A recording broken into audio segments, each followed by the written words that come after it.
Shalom pemirsa yang diberkati oleh Tuhan. Berjumpa kembali kami dari PT ASI Chapter Jakarta. Ingin menyampaikan satu pendalaman Alkitab melalui pelajaran Sekolah Sabat yang sudah memasuki pelajaran yang kedua dari tema yang besar kita, yaitu tentang masa-masa keluarga. Nah, di studio Jakarta Adventist Media Center sudah hadir narasumber kita, yaitu Bapak Darwis Papahan. Salam pemirsa. Bagaimana Pak Darwis? Ya, kabar baik. Iya, luar biasa sekali ya. Senang bertemu pada pagi yang indah ini. Terima kasih Pak. Dan kita tentunya akan membahas itu ya. Ya. Baik, pemirsa, sebelum kita akan berdiskusi pada pagi hari ini, kita akan tunduk di dalam doa. Bapa kami yang ada di kerajaan surga, terima kasih atas penyertaan dan berkat-berkat Tuhan yang luar biasa. Khususnya bagi keluarga kami masing-masing. Dan tentunya bagi seluruh pemirsa dimanapun mereka berada. Biarlah roh Tuhan akan selalu hadir di tengah-tengah kami. Sehingga kami dapat boleh mempelajari mengenai pemilihan yang harus kami lakukan. Biarlah itu selalu berdasarkan kepada kehendak Tuhan. Pimpin kami Tuhan di dalam pembicaraan pada pagi hari ini. Dan kami serahkan semuanya di dalam tangan Yesus Kristus, penebus dan juru selamat kami. Amin. Amin. Baik pemirsa yang ada di rumah, ayat inti pada pelajaran yang kedua ini, yaitu di dalam Yosua 24, ayat yang ke-15. Yosua 24 ayat ke-15, tetapi jika kamu anggap tidak baik untuk beribadah kepada Tuhan, pilihlah pada hari ini kepada siapa kamu akan beribadah. Allah yang kepadanya nenek moyangmu beribadah di seberang sungai Efrat, atau Allah orang Amori yang negerinya kamu diami ini. Tetapi aku dan seisi rumahku, kami akan beribadah kepada Tuhan. Yosua 24 ayat ke-15. Pak Darwis, ini di dalam kehidupan kita kan tidak terlepas dari namanya mengambil sebuah keputusan. Memilih yang terbaik. Atau memilih sesuatu yang paling terbaik, atau yang paling terbaik dari yang terburuk misalnya gitu ya. Kadang-kadang akan seperti itu. Kira-kira barangkali bisa disampaikan kepada pemirsa tentang keputusan yang harus kita buat ya setiap hari ini. Akan seperti apa? Dan pengaruhnya apa itu nanti? Jadi Pak Fajar, saya kira ini suatu pertanyaan yang bagus, karena sejak kita bangun tidur, ya, kita sudah harus memilih apa sih yang saya lakukan hari ini. Gitu. Apakah saya harus pergi ke kantor? Apakah saya harus tidak pergi ke kantor? Apakah saya harus tidur saja? Memang kehidupan kita ini penuh dengan pilihan-pilihan. Memang itulah irama kehidupan. Setiap saat kita harus mengambil keputusan apa yang harus kita putuskan. Sehingga kita harus memastikan bahwa pilihan kita itu adalah terbaik. Karena kalau kita tidak memilih terbaik, setelah kita putuskan, kita akan sesali kembali. Kenapa saya memilih ini? Betul. Sehingga akhirnya penyesalan timbul kemudian. Jadi di belakang hari. Makanya perlu kita pilihan yang kita buat adalah pilihan yang terbaik, yang baik, yang pantas kita lakukan. Sehingga kita menghasilkan sesuatu keputusan yang memang inilah menjadi harapan kita. Bukan keputusan yang sia-sia, yang tidak berguna. Jadi kita akan bahas ini, bagaimana kita mengambil keputusan yang terbaik di dalam setiap kehidupan kita. Apalagi suatu keputusan yang luar biasa, yang memerlukan keputusan yang sangat penting dalam kehidupan kita. Maka ini kita harus memikirkannya secara baik sekali, sehingga hasilnya pun luar biasa. Hasilnya juga terbaik. Padahal saya yakin Tuhan itu kan dia sangat sangat demokratif demokrasi kasih ya. Jadi dia selalu memberikan satu pilihan, kebebasan pilihan kepada umat manusia ini. Tetapi pada waktu kita di atas dunia, apakah itu merupakan pilihan kita atau bagaimana ini? Memang ada begini Pak Fajar. Memang ada beberapa pendapat. Ada beberapa pendapat ya. Ada juga berpendapat bahwa apapun kita ini adalah sudah menjadi keputusan Tuhan. Apakah kita dalam kemiskinan, apakah kita dalam kekayaan, itu keputusan dari dari sana, dari surga. Apakah kita menjadi orang jahat? Apakah kita menjadi orang baik? Itu sudah menjadi keputusan dari surga. Tetapi sebagai kita orang Kristen yang percaya, kita mempercayai bahwa Tuhan telah memilih kita untuk menjadi pengikutnya. Dan memilih kita untuk masuk ke dalam kerajaan surga. Karena dia sudah sediakan tempat bagi kita. Itulah sebetulnya pilihan Tuhan Allah. Tetapi Tuhan Allah yang Maha Kasih, Maha Penyayang itu tidak mau memaksakan keinginan ini kepada kita. Apakah jadi manusia dibebaskan maukah memilih pilihan yang Tuhan sudah sediakan bagi kita. Jadi Tuhan telah memilih kita, tetapi kita mempunyai hak memutuskan. Maukah mengambil pilihan yang baik itu atau tidak. Jadi terserah kepada masing-masing. Tuhan sudah memberikan penawaran. Penawaran. Ini pilihan yang terbaik loh. Ya, saya sudah sediakan tempat yang luar biasa. Dan di sana tidak ada kesedihan, kesusahan, tidak ada air mata. Tinggal kamu masuk ke sini. Inilah yang terbaik saya siapkan buat kamu. Luar biasa sekali ya. Tetapi ya kita mau nggak? Ini menjadi pertanyaan dalam kehidupan kita sehari-hari. Pilihan yang Tuhan telah pilihkan kepada kita, kita mau ambil atau tidak? Ya, ini kembali tergantung kepada individu kita. Gitu, masing-masing. Kadang-kadang kita juga merasa bahwa kita merasa itu saya memilih jalan saya sendiri gitu ya. Saya memilih jalan sendiri. Kadang-kadang kan kita salah ya dalam mengambil satu keputusan. Nah, untuk yang berikutnya ini bagaimana caranya kita membuat satu pilihan itu dengan tepat? Kira-kira apa indikator-indikator yang mempengaruhi sehingga ini yang saya pilih ini adalah benar. Nah, kira-kira menurut Pak Darwis bagaimana? Jadi ini saya kira yang salah satu yang utama ya Pak. Supaya kita mendapatkan inspirasi yang terbaik, pemikiran dari yang benar. Maka kita harus buka juga dalam 1 Tesalonika 5:17. Saya kira ayat itu sangat pendek, mengatakan tetaplah apa? Berdoa. Tetaplah berdoa. Jadi memang setiap keputusan yang mau kita buat harus kita sampaikan kepada Tuhan. Yang pertama tetap berdoa ya. Berdoa. Sebelum kita ngambil keputusan ya. Kita sampaikan pilihan-pilihan yang kita doakan kepada Tuhan. Mana yang terbaik yang harus saya ambil keputusan ini. Makanya dikatakan 1 Tesalonika 5:17 tetaplah berdoa. Dan mungkin kita perlu juga buka Yakobus 1 ayat 5. Yakobus 1 ayat 5. Yakobus 1 ayat yang ke-5. Saya akan bacakan, Pak.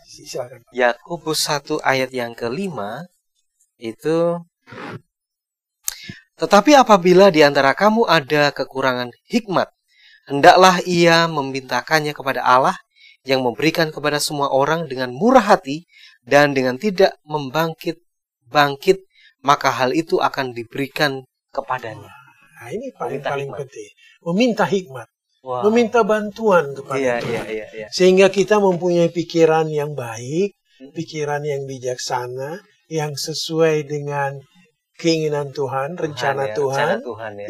Sehingga kita memutuskan yang terbaik. Jadi meminta hikmat melalui doa kita. Makanya tetap tadi katakan tetap berdoa. Karena ini memang ini salah Tuhan. Karena ini salah satu cara kita untuk mendapatkan keputusan yang terbaik. Mungkin kita baca juga Pak di dalam Amsal 3 ayat 5 dan 6. Amsal 3 ayat 5 dan 6. Amsal 3 dan 6. Amsal 3 ayat 5 dan 6. Amsal 3 ayat 5 dan 6. Amsal 3 ayat 5 dan 6. Percayalah kepada Tuhan dengan segenap hatimu. Dan janganlah bersandar kepada pengertianmu sendiri. Akuilah dia dalam segala lakumu, maka ia akan meluruskan jalanmu. Luar biasa, ini Pak. Bagus sekali, Pak. Jadi apapun pilihan yang ada, jangan kita selalu bersandar kepada keinginan kita Pak, pengertian kita sendiri. Kadang-kadang pengertian kita bisa bias, Pak. Bias, sebetulnya sih saya maunya yang ini nih. karena ini lebih menguntungkan, ya. Ini lebih menyenangkan. Tapi kita harus menyampaikannya kepada Tuhan. Kita jangan kepada pengertian kita sendiri, tetapi menyampaikannya kepada Tuhan. Sehingga kita mendapatkan suatu keputusan yang terbaik. Dan hasilnya baik buat kehidupan kita. Mungkin kita baca lagi pasal 1 Amsal 15 ayat 22. Amsal 15 ayat yang ke-22 ya. Iya. Rancangan gagal kalau tidak ada pertimbangan, tetapi terlaksana kalau penasehatnya banyak. Ini. Kadang-kadang ini apa ini pelajaran yang buat kita Pak. ini? Kita kadang-kadang buru-buru memberikan keputusan. Oh, terburu-buru untuk mengambil keputusan. Langsung ini terlalu percaya diri yang luar biasa. Dan hasilnya adalah gagal ya. Gagal. Jadi perlu pertimbangan yang dalam. Kita pelajari yang sebaik-baiknya. Dan kalau perlu tadi firman Tuhan mengatakan kita minta nasihat khususnya dari orang lain. Orang tua, orang lain. Yang lebih tahu mengenai hal itu. Tidak ada salahnya meminta nasihat. Tapi kadang-kadang kan ada kita Pak, kadang-kadang gengsi cari nasihat. Kita merasa pakai pengertian sendiri. Pengertian sendiri. Jadi semakin banyak pertimbangan yang dapat kita buat, sehingga keputusan final kita itu hasil kita akan lebih baik. Inilah yang terbaik. Jadi apalagi dalam keluarga ya Pak, kita mungkin minta pendapat istri kita, anak-anak kita, orang tua, mertua, sehingga semua ini mendapatkan inilah yang terbaik dalam kehidupan. Karena setiap kali kita mengambil keputusan, tentunya di dalam keluarga, itu jelas akan mempengaruhi keluarga kita ya. Pasti Pak. Misalnya untuk tinggal di mana, memilih pekerjaan. Itu kan akan mempengaruhi ritme kehidupan keluarga ya. Betul sekali Pak. Ataukah mau tetap kontrak atau mau mungkin membeli properti rumah yang baru. Itu salah satu contoh untuk keputusan ya. Yang mana keputusan itu akan mempengaruhi kehidupan keluarga ini ya. Wih, luar biasa sekali nih ya dampaknya ya. Iya, bukan hanya kepada diri kita tetapi kepada istri kita, anak-anak kita, keluarga kita. Ini akan sangat baik kalau semua pertimbangan dipertimbangkan dengan baik. Iya, pertimbangkan dengan baik. Inilah anakku yang kupilih. Dengarkanlah dia. Salam, kami dari ASI Jakarta ingin mengajak saudara-saudari bergabung dengan organisasi ASI Jakarta. ASI adalah singkatan dari Adventist Layman Service and Industry. Adalah sebuah organisasi resmi yang dibentuk oleh Gereja Advent sedunia. Sebagai sarana untuk kita orang awam, apakah profesi saudara sebagai pengusaha, pegawai, profesional, trainer, pengacara, accountant, dokter maupun perawat, untuk bersama-sama mendukung dan ikut aktif dalam mengabarkan kabar baik di dunia usaha dimanapun profesi Anda masing-masing. Mari bergabung dengan ASI Jakarta. Mari kita bersama membawa pekabaran baik ini di lingkungan profesi kita. Kunjungi website ASI Jakarta. Kami menunggu kehadiran saudara-saudari. Salam. Nah Pak Darwis, ini contohnya adalah gini. Di dalam kehidupan masyarakat kita tidak terlepas dari teman, pertemanan, persahabatan. Betul sekali. Nah kira-kira ada contoh-contoh Alkitab yang bisa kita ambil, memilih teman yang baik itu ya? Iya Pak, kadang-kadang teman banyak ya Pak. Kita bisa dapatkan teman mulai dari kita waktu sekolah. Ya, waktu bekerja, waktu lingkungan, di mana saja.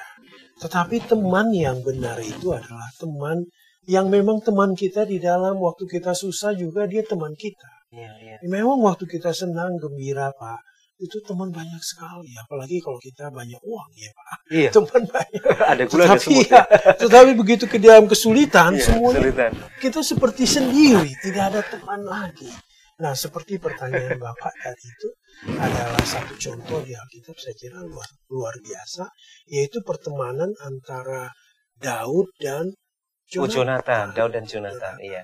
Jonathan ini sebetulnya anak dari Saul, raja dia adalah Israel. itu putra mahkota. Putra mahkota yang harusnya menggantikan Saul gitu ya. Dan Jonathan tahu itu Daud itu memang sudah dipilih, diurapi oleh Nabi Samuel ya, yang akan menggantikan posisinya dia. Betul. Ya. Bagaimana dia bisa tetap bersahabat? Memang persahabatan mereka dimulai dari sebelumnya. Ya. Mereka sudah bersahabat dengan baik dan jiwa mereka terpaut satu sama Saul lain. Sudah tahu dia akan tidak menjadi raja lagi. Kemudian dia mulai membuat siasat, ya, gimana supaya dia tetap menjadi raja dan juga penggantinya tentu anaknya. Sebetulnya Jonathan tinggal diam saja sudah pasti jadi raja, kan begitu harapannya. Ya. Tetapi persahabatan, ya. Walaupun Saul berkeinginan untuk membunuh Daud, sahabatnya itu, Jonathan tetap bersahabat, akrab, malah memberitahukan kepada Daud. Sehingga rencana Saul itu menjadi gagal total. Jadi inilah suatu persahabatan yang luar biasa, Pak. Jadi persahabatan mereka didasarkan oleh kebenaran. Bukan persahabatan didasarkan oleh maksud jahat. Gitu. Tetapi adalah tujuan yang baik sesuai dengan firman. Kita bisa aja bersahabat, Pak. Tapi tujuan kita mungkin untuk melakukan sesuatu yang tidak baik. Gitu. Tetapi sebuah persahabatan adalah persahabatan di dalam suatu kesusahan dan persahabatan itu bertujuan dengan baik. Terlepas dari semua kepentingan yang ada ya. Jadi kita tidak boleh kita bersahabatan hanya ada sesuatu kepentingan di balik persahabatan itu, nggak boleh begitu ya. Pak Darwis, ini ada yang menarik lagi khususnya bagi orang-orang muda ya. Betul. Di dalam mereka memilih pasangan hidup. Wah, ini menarik sekali nih buat untuk orang-orang muda. Bagaimana cara memilih pasangan yang hidup? Apakah sesuai dengan keinginan hati saja, ataukah kita mesti harus meminta nasihat dari Alkitab, nasihat dari orang tua? Kira-kira apa ini pertimbangannya ini? Sebetulnya kita harus kembali kepada pelajaran sebelumnya di dalam kita sebelum mengambil keputusan. Betul. Kita harus meminta hikmat dari Allah. Kemudian kita selalu berdoa. Jangan berdasarkan pengertian kita sendiri, ya. Karena itu kita harus penuh pertimbangan dan meminta nasihat. Apalagi untuk memilih pasangan hidup. Ini pasangan hidup akan bersama sampai akhir masa hidup. Dengan di sana ada anak-anak dan keluarga juga ada orang tua, ada mertua. Ini suatu keputusan yang luar biasa. Kita harus melalui yang tadi itu, Pak. Betul. Tapi juga kita harus melihat ada juga pertimbangan yang lain yang perlu kita buat adalah kita harus jujur dalam memilih kehidupan kita ini, Pak. Memilih pasangan kita. Kita lihat bahwa kita juga melihat kualitas kita. Kadang-kadang, Pak, kita melihat orang lain itu seperti semuanya terbuka. Melihat kekurangan orang luar biasa. Mulai sepertinya kita hafal dari A sampai Z kekurangan seseorang. Tetapi waktu melihat kekurangan kita sendiri, sepertinya tidak ada kekurangan kita. Sepertinya sempurna sekali. Kenapa orang lain kok kekurangannya banyak sekali? Jadi apa yang harus kita lakukan? Apa yang harus kita lakukan? Introspeksi juga. Apa sih kualitas kita? Apa yang kurang dari kehidupan kita? Mungkin kita akan perbaiki. Dan yang lain saja, satu hal yang perlu dalam di dalam memilih pasangan, kita harus lihat apakah kita atau pasangan kita itu pelaku firman. Jadi kita banyak mungkin orang pintar dalam membaca firman Tuhan, menghafal firman Tuhan, tapi apakah firman Tuhan itu dihidupkan dalam kehidupannya? Bagus sekali. Jadi di dalam memilih pasangan hidup kita harus membuka mata kita selebar-lebarnya. Apakah ini pelaku firman? Sehingga kita memilih pasangan yang tepat dalam hidup kita. Jadi ini prasyarat yang dikatakan bagaimana memilih teman hidup kita. Wah, luar biasa sekali. Luar biasa. Bagus sekali. Pak. Nah, setelah kita tadi memilih teman untuk pergaulan, setelah itu kita memilih pasangan hidup. membentuk satu keluarga. Nah, ini memilih jalan kehidupan. Ini apa yang dimaksud ini? Karir kah? Atau mungkin pekerjaan? Ini juga sangat penting ya, memilih untuk saya pengen untuk bekerja, meniti karir, mungkin saya menjadi seorang karyawan biasa, atau saya memilih untuk membuka satu usaha. Ini merupakan salah satu pilihan ya. Dan tentunya semua pilihan yang kita ambil, kita pilih, itu akan mempengaruhi kehidupan keluarga kita semuanya kan. Ya, zaman sekarang ini Pak, ya orang kadang-kadang memilih yang cepat. Instan ya? Instan, cepat kaya, banyak uang. Mana yang menguntungkan, cuannya, profitnya tinggi. Profitnya tinggi, kosnya kecil. Tidak peduli apakah ini legal atau tidak legal. Waduh. Apakah ini haram atau tidak haram, atau halal atau tidak halal. Seperti menghalalkan segala cara untuk mendapatkan. Karena di dalam firman Tuhan dibilang, karena akar segala kejahatan ialah cinta uang. 1 Timotius 6 ayat 10 ya. 1 Timotius 6 ayat 10. Jadi kalau kita fokus di dalam mencari pilihan jalan hidup kita, hanya uang yang menjadi pusat pemikiran kita, kita akan melakukan segala cara untuk mendapatkan. Wah, itu nggak bagus ya. Orientasinya duit. Ya. Jadi memang kita perlu uang. Memang ya. Nah, itu adalah bagian daripada kehidupan kita, Pak. Iya. Kita itu bagian dari, tetapi bukan pusat daripada kehidupan kita. Sehingga kita harus ingat bahwa kehidupan kita bukan hanya uang. Gitu. Jadi kehidupan kita lebih daripada uang. Jadi banyak hal yang harus kita pikirkan. Dan salah satu nasihat di dalam mencari jalan hidup kita, pusat kita, kehidupan kita adalah Kristus. Amin. Jadi apapun pilihan hidup kita, jalan apakah kita berkarya di dalam satu perusahaan, apakah kita membuka usaha menjadi sendiri, tetapi pusat kehidupan kita selalu Kristus. Kepada Kristus. Sehingga jalan yang kita pilih itu akan diberkati oleh Kristus, apapun pekerjaan kita. Karena kita berfokuskan kepada Kristus. Apakah ajarannya, firman-Nya, nasihatnya. Nah, ini yang harus kita ikuti. Sehingga setiap langkah kehidupan, jalan hidup kita akan diberkati oleh Tuhan. Karena ini yang menjadi pusat kehidupan kita. Bukan uang yang tadi menjadi orientasinya. Money oriented. Sehingga kadang-kadang kita melakukan apa aja. Kadang-kadang bisa saja kita kerja mulai pagi hingga pagi lagi. Karena orientasi kita tidak uang. Memperhatikan fisik ya, kesehatan.